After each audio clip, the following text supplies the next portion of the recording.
Afternoon students, today we will start our lecture series of functional analysis. हमने previous lecture में पढ़ा था complete metric space के बारे में और कॉची सीक्वेंस के बारे में। आज हम उसके रिलेटेड कुछ इंपॉर्टेंट थ्योरम को स्टडी करते हैं। चलें देखते हैं कि कौन सा थ्योरम है। Every convergent sequence in a metric space is a Cauchy sequence. इस थ्योरम को हमने प्रूव करना है कि मीट्रिक स्पेस में से हम जितने भी कन्वर्जेंट सीक्वेंस लेंगे वो हमारे पास हमेशा कॉची सीक्वेंस होंगे। इसको हमने प्रूव करना है कि एवरी कन्वर्जेंट सीक्वेंस। अब कन्वर्जेंट सीक्वेंस क्या है? D of x n x less than epsilon, ये हमने पहले पढ़ा था। ये हमारे पास क्या है? Convergent sequence. प्रीवियस लेक्चर में हमने एक कन्वर्जेंट सीक्वेंस और कॉची सीक्वेंस को डिटेल से स्टडी किया है। अगर आप लोगों को इनके बारे में नहीं पता कि ये क्या होते हैं तो पहले आप प्रीवियस लेक्चर को स्टडी करें, उसके बाद ये थ्योरम आप प्रूव कर सकेंगे। ठीक है। एवरी कन्वर्जेंट सीक्वेंस क्या है? D of x n x less than epsilon in a metric space. Metric space x में से जो भी आपने कन्वर्जेंट सीक्वेंस लिया है वो हमारे पास हमेशा कॉची सीक्वेंस भी होगा। अब कॉची सीक्वेंस क्या है? D of x N less than epsilon. चलिए इसको देखते हैं। Let x n be a convergent sequence. सबसे पहले हमने क्या किया है कि कोई भी कन्वर्जेंट सीक्वेंस ले लिया है एक्स एन किसी भी मीट्रिक स्पेस में से। ये तो हमें को इसकी थ्योरम की स्टेटमेंट से भी पता चल रहा है कि हमने मीट्रिक स्पेस में से कन्वर्जेंट सीक्वेंस लेना है। तो हमने यही किया है कि कोई कन्वर्जेंट सीक्वेंस एक्स एन ले लिया है किसी मीट्रिक स्पेस एक्स में से। अब वो कन्वर्जेंट है तो मीन्स कि किसी पॉइंट को कन्वर्ज करेगा। जैसे हमने कहा था ना कि एक्स एन और एक्स जो है मतलब जब हमारे पास एक्स एन जो है वो कन्वर्ज करेगा एक्स को, तो हम कहेंगे कि एक्स एन का लिमिट क्या है? एक्स मीन्स कि एक्स एन जो है हमारे पास जो सीक्वेंस की टर्म है वो एक्स को कन्वर्ज कर रही है और जिस टर्म को कन्वर्ज कर रही है वो उसका लिमिट है। अब एक्स एन का लिमिट पॉइंट है हमारे पास एक्स। उन्होंने कहा है let x belongs to x, और जो लिमिट पॉइंट है वो भी हमारे पास सीक्वेंस की मीट्रिक स्पेस में से बिलोंग करना चाहिए। ये हमने कंडीशन देखी थी ना कि जिस पॉइंट को कन्वर्ज कर रहा है वो भी मीट्रिक स्पेस में से बिलोंग करना चाहिए और जो हमने पॉइंट्स लिए हैं वो भी मीट्रिक स्पेस में से होना चाहिए। अब उन्होंने कहा है कि हमने कह दिया कि जो सीक्वेंस हमने लिया है वो कन्वर्जेंट है, मीन्स कि वो जिस पॉइंट को कन्वर्ज कर रहा है। अगर एक्स एन जो है वो कन्वर्ज कर रहा है एक्स को, मीन्स कि एक्स जो है वो लिमिट है एक्स एन की। एक्स अब जब एक्स एन बिलोंग कर रहा है एक्स में से, अब जो एक्स होगा जो उसका लिमिट पॉइंट होगा वो भी बिलोंग करेगा एक्स को, वो भी मीट्रिक स्पेस को बिलोंग करेगा। ये हमारे पास कन्वर्जेंट सीक्वेंस की कंडीशन थी। We have to show. अब हमने शो क्या करना है कि जो एक्स एन है वो कॉची सीक्वेंस भी है। पहले हमने कह दिया कि जो एक्स एन है वो कन्वर्जेंट सीक्वेंस है और हमने उसको किसी मीट्रिक स्पेस में से लिया है। जब वो कन्वर्जेंट सीक्वेंस है तो वो किसी को पॉइंट को कन्वर्ज कर रहा है, मीन्स कि वो स्मॉल एक्स को कन्वर्ज कर रहा है।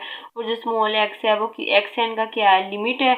और जो एक्स है वो भी कहाँ से बिलोंग करेगा? जो उसकी लिमिट है वो भी मीट्रिक स्पेस में से बिलोंग करी थी। ये हमारे पास तो क्या था? कन्वर्जेंट सीक्वेंस ही। हमने कन्वर्जेंट सीक्वेंस ले लिया। अब हमने क्या शो करना है कि जो एक्स एन है जो हमने कन्वर्जेंट सीक्वेंस लिया है वो कॉची सीक्वेंस भी है। अब हमने ये शो करना है। चलिए इसको प्रूव करते हैं। सबसे पहले हमने क्या करना है कि एप्सिलॉन को लेट कर लेना है। Let epsilon greater than 0 be any real number since xn converges to x, so for every epsilon greater than 0 there exists a positive integer n such that। ये हमने किसकी डेफिनेशन लिख ली? कन्वर्जेंट सीक्वेंस की। जब हमारे पास सीक्वेंस क्या था? ये हमने एक कन्वर्जेंट सीक्वेंस xn ले लिया, ये किसको कन्वर्ज कर रहा है? x को कन्वर्ज कर रहा है। और कोई भी हमने एप्सिलॉन चूज कर लिया। xn कब कन्वर्ज करेगा x को? कि हमने देखा था ना कि एक्स एन जो है वो एक्स को कन्वर्ज करेगा जब इन दोनों के दरमियान डिस्टेंस बहुत छोटा हो जाएगा। और उस डिस्टेंस को छोटा कब होगा? उस डिस्टेंस को स्मॉल हम कब शो करेंगे?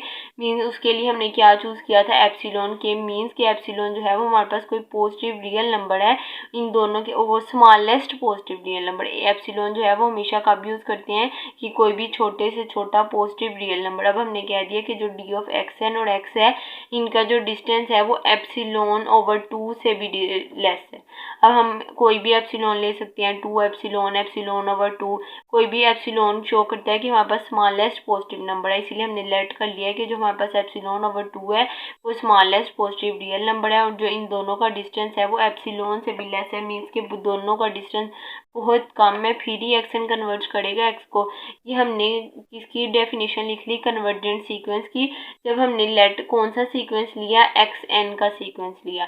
एक्स एन का हमने सीक्वेंस लिया, हमने कह दिया कि वो एक्स को कन्वर्ज कर रहा है और उन दोनों का जो डिस्टेंस है वो एप्सिलॉन ओवर 2 है for all n greater than equals to n1। हमारे पास एक n1 होगा जिसके बाद सीक्वेंस की सारी टर्म कन्वर्ज करेंगी। यही हमने कहा था ना, उन्होंने अब ये कन्वर्जेंट सीक्वेंस की डेफिनेशन लिख दी है कि सीक्वेंस के लिए XN के लिए हमने यहाँ पे 2 सीक्वेंस ले लेने हैं, क्योंकि हमें पता है कि जो काशी सीक्वेंस है उसकी डेफिनेशन क्या होती है, D of XM XN less than epsilon. ये डेफिनेशन होती है काशी सीक्वेंस की। इसका मतलब है कि हमें 2 सीक्वेंस चाहिए, दोनों जो है वो कन्वर्जेंट होने चाहिए। इसीलिए हमने पहले एक सीक्वेंस ले लिया, वो कन्वर्ज कर रहा है एक्स को, और उसका जो है डिस्टेंस है वो एप्सिलॉन ओवर 2 है for all n greater than equals to n1। ये हमने xn के लिए कन्वर्जेंट सीक्वेंस की डेफिनेशन ले ली। अब हमने एक और सीक्वेंस लेना है xm, वो भी किसको कन्वर्ज कर रहा है, x को। इन दोनों का डिस्टेंस जो है वो बहुत कम होगा जब हमने लेट कर लिया कि इन दोनों का जो डिस्टेंस है वो एप्सिलॉन बाय 2 है, मीन्स के दोनों का डिस्टेंस बहुत छोटा है, वो एक दूसरे को कन्वर्ज कर रहे हैं। इसीलिए हमने कह दिया कि जो XN है वो कन्वर्ज कर रहा है x को, और इन दोनों का जो डिस्टेंस है वो एप्सिलॉन ओवर 2 से भी लेस है, इतना छोटा है उनका डिस्टेंस, इसलिए ये दोनों जो हैं एक दूसरे को कन्वर्ज कर रहे हैं। For all m greater than equals to n naught, means कि n नोट के बाद सीक्वेंस की सारी टर्म्स जो हैं वो किसी पॉइंट को कन्वर्ज करेंगी। n नोट हम कब यूज़ करते हैं कि n नोट हो सकता है कि शुरू वाली जो टर्म्स हैं वो कन्वर्ज ना करें, लेकिन n नोट के बाद जो सारी टर्म है वो सीक्वेंस को कन्वर्ज करेंगी। इसीलिए हमेशा हम कोई ना कोई n नोट यूज़ करते हैं कि जो भी हमने सीक्वेंस लिया है कि ज़रूरी नहीं है कि उसकी सारी टर्म्स ही कन्वर्ज करें, ठीक है। उसमें से कोई एक ऐसा पॉइंट होगा उसके बाद सीक्वेंस की सारी टर्म जो है वो कन्वर्ज करेंगी। जिस तरह हमने एग्जांपल ली थी 1, 1/2, 1/3। अब जो ये 1 है सो ऑन, अब ये जो 1 है ये कन्वर्ज नहीं कर रहा, लेकिन उसके बाद सीक्वेंस की कोई ना कोई ऐसी टर्म n नोट है जिसके बाद सारी जो टर्म है वो 0 को कन्वर्ज कर रही है। ये क्योंकि अब हमारे पास वैल्यू छोटी होती जा रही है ना, इसीलिए हमेशा जो है वो n नोट को यूज़ करते हैं जब भी हम कन्वर्जेंट सीक्वेंस की डेफिनेशन देखते हैं। अब हमने 2 कन्वर्जेंट सीक्वेंस ले लिए, एक xn, उसको हमने कन्वर्ज करवा लिया x पे। हमारे पास जो एप्सिलॉन है वो एप्सिलॉन बाय 2 है for all n greater than equals to n1, और दूसरा सीक्वेंस हमने ले लिया xm किसको कन्वर्ज कर रहा है, x को, वो भी लेस है एप्सिलॉन बाय 2, और हमने n क्या चूज़ कर लिया, m greater than equals to n naught. अब हमें पता है कि काशी सीक्वेंस में भी n यूज़ करते हैं हम, कि उस पॉइंट के बाद बाकी सारी जो टर्म है वो सीक्वेंस को कन्वर्ज करेंगी। अब हमने यहाँ पे जो n नोट है मैक्सिमम ले लेना है। हमने कह दिया कि जो ये हमने 2 n नोट यूज़ किए हैं, इनका एक मैक्सिमम है हमारे पास n नोट, m और n चूज़ किए हैं, इनका जो n नोट है इनका जो मैक्सिमम है वो हमारे पास क्या है, n नोट। ये हमने n नोट चूज़ कर लिया। अब हमारे पास 2 जो है वो सीक्वेंस आ गई हैं। अब हमने क्या करना है कि जो 1 है, ये जो इसको इक्वेशन नंबर 1 का नाम दे दिया और इसको इक्वेशन नंबर 2 का नाम दे दिया। अब इक्वेशन नंबर 1 क्या है, d of xn x less than epsilon by 2 for all n greater than equals to n naught, और इक्वेशन 2 हमारे पास क्या है, d of xm x less than epsilon by 2 for all m greater than equals to n naught, और यहाँ से हमने एक मैक्सिमम ले लिया n नॉट। ये किससे ग्रेटर है, m और n जो सीक्वेंस की दोनों टर्म्स है उनसे ग्रेटर है, हमारे पास क्या, n नॉट। अब हमने दोनों इक्वेशंस को ऐड कर देना है। ये इक्वेशन नंबर 3 है, ये इक्वेशन नंबर 4 है, दोनों इक्वेशंस को ऐड कर देंगे, फिर ही हमारे पास xm और xn बनेगा। ये हमने ये फर्स्ट जो है इक्वेशन उसको, ये सेकेंड इक्वेशन, दोनों को ऐड कर दिया। ये d of xm x, ये वाली d of xm x plus d of xn x, ये हमारे पास आ गया। अब किससे लेस है, ये भी एप्सिलॉन बाय 2 है और ये भी एप्सिलॉन बाय 2 है। इन दोनों इक्वेशंस को क्या किया, हमने ऐड कर दिया for all n greater than equals to n naught. इसमें भी क्योंकि हमने ये मैक्सिमम ले लिया n नॉट, इसीलिए हमने कह दिया कि जो m और n है वो ग्रेटर देन n नॉट है, मीन्स कि हमारे पास जो सीक्वेंस की टर्म है, हमारे पास पहले एक m था, फिर हमारे पास n था, लेकिन हमने उसमें से कोई पॉइंट ले लिया n नॉट, उसके बाद जो सीक्वेंस की सारी टर्म है वो किसी पॉइंट को कन्वर्ज करेंगी, इसीलिए ये हमने n नॉट यूज़ किया है, ठीक है। अब हमने दोनों टर्म्स को ऐड कर दिया। ये हमारे पास इधर एप्सिलॉन बाय 2 आ गया और इधर एप्सिलॉन बाय 2 आ गया।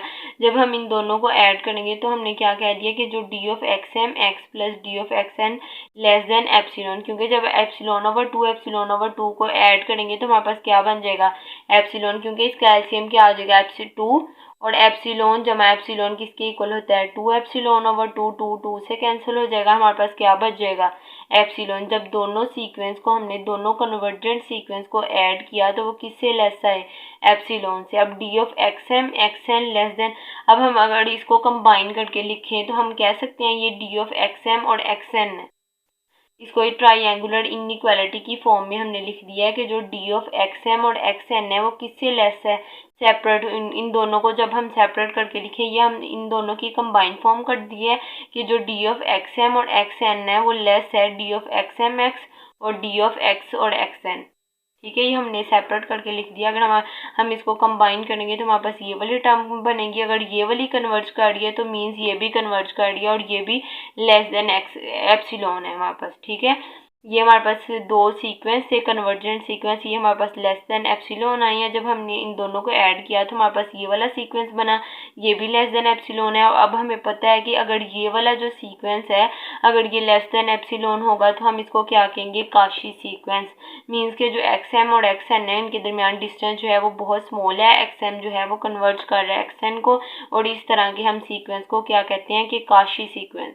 अब हमने दो कन्वर्जेंट सीक्वेंस को ऐड करके एक काशी सीक्वेंस बना लिया और उसको भी शो कर दिया कि इन दोनों का जो डिस्टेंस है वो लेस देन एप्सिलॉन है, वो दोनों एक दूसरे को कन्वर्ज कर रही हैं। अब हमने इसीलिए ये एप्सिलॉन बाय टू लिया था ताकि हम दोनों कन्वर्जेंट सीक्वेंस को ऐड करें तो हमारे पास एप्सिलॉन बन जाए। अब ये हमारे पास क्या है, D of x N less than X M और x N less than epsilon for all M N greater than equals to N naught. ये हमारे पास क्या आ गई है, काशी सीक्वेंस की डेफिनेशन। हमने अब दो कन्वर्जेंट सीक्वेंस को लेके उनको काशी सीक्वेंस प्रूव कर दिया है। D of x N less than epsilon, this show that x n is a Cauchy sequence. इसका मतलब है कि जो हमने एक्स एन जो लिया था, जो हमने कन्वर्जेंट सीक्वेंस लिया था, अब वो क्या प्रूव हो गया, काशी सीक्वेंस। यही हमने प्रूव करना था कि every convergent sequence is a Cauchy sequence, कि हर कन्वर्जेंट सीक्वेंस जो है वो काशी सीक्वेंस होगा। अब हमने ये एक्स एन जो है एक कन्वर्जेंट सीक्वेंस ले लिया था, उन दोनों दो सीक्वेंस बना के उनको ऐड करके फिर हमने काशी सीक्वेंस बना लिया और अपने थ्योरम को प्रूव कर दिया कि हर कन्वर्जेंट सीक्वेंस है वो काशी सीक्वेंस होता है। अगर हम इसका कन्वर्ट्स देखें, मीन्स कि हर काशी सीक्वेंस भी कन्वर्जेंट होगा। ये तो हमने देख लिया कि जो कन्वर्जेंट है वो हमेशा क्या होगा, कन्वर्जेंट सीक्वेंस जो है वो हमेशा काशी सीक्वेंस होगा। ठीक है, अगर हम इसका कन्वर्ट्स देखें तो क्या वो ट्रू होगा। अब हमने ये देखना है, हमने प्रूव किया ना कि हर कन्वर्जेंट सीक्वेंस जो है वो काशी सीक्वेंस है। क्या हर काशी सीक्वेंस भी कन्वर्जेंट होगा, ये हमारे पास हमेशा ट्रू नहीं होगा। The converse of this theorem need not be true, Kashi sequence में नॉट बी कन्वर्जेंट। ज़रूरी नहीं है कि हर काशी सीक्वेंस है वो कन्वर्जेंट हो। इसको हम एक एग्जांपल के जरिए प्रूव करते हैं कि जो हर काशी सीक्वेंस है वो हमेशा कन्वर्जेंट नहीं होता, लेकिन ये हर कन्वर्जेंट सीक्वेंस जो है वो काशी सीक्वेंस होता है। इसको हमने प्रूव कर लिया है। अब हम प्रूव करने लगे हैं कि जो हर काशी सीक्वेंस है वो कन्वर्जेंट नहीं होता। इसको हम एक एग्जाम्पल के जरिए प्रूव करते हैं। ये हमारे पास एक एग्जाम्पल है। अब हमने क्या प्रूव करना है कि जो काशी सीक्वेंस है वो हमेशा कन्वर्जेंट नहीं होता। अब हमने क्या लेना है, काशी सीक्वेंस, और प्रूव करना है कि ये कन्वर्जेंट नहीं है, क्योंकि हमने यही कहा है कि जो हर काशी सीक्वेंस है ज़रूरी नहीं है कि वो कन्वर्जेंट हो। अब हमने ये x N equal to 1/n क्या ले लिया है, काशी सीक्वेंस। हमारे पास मीट्रिक स्पेस कौन सी है, 0 और 1 ओपन इंटरवल। मीन्स के जो हमारे पास जो भी सीक्वेंस की टर्म्स आए वो इस इंटरवल में लाई करनी चाहिए।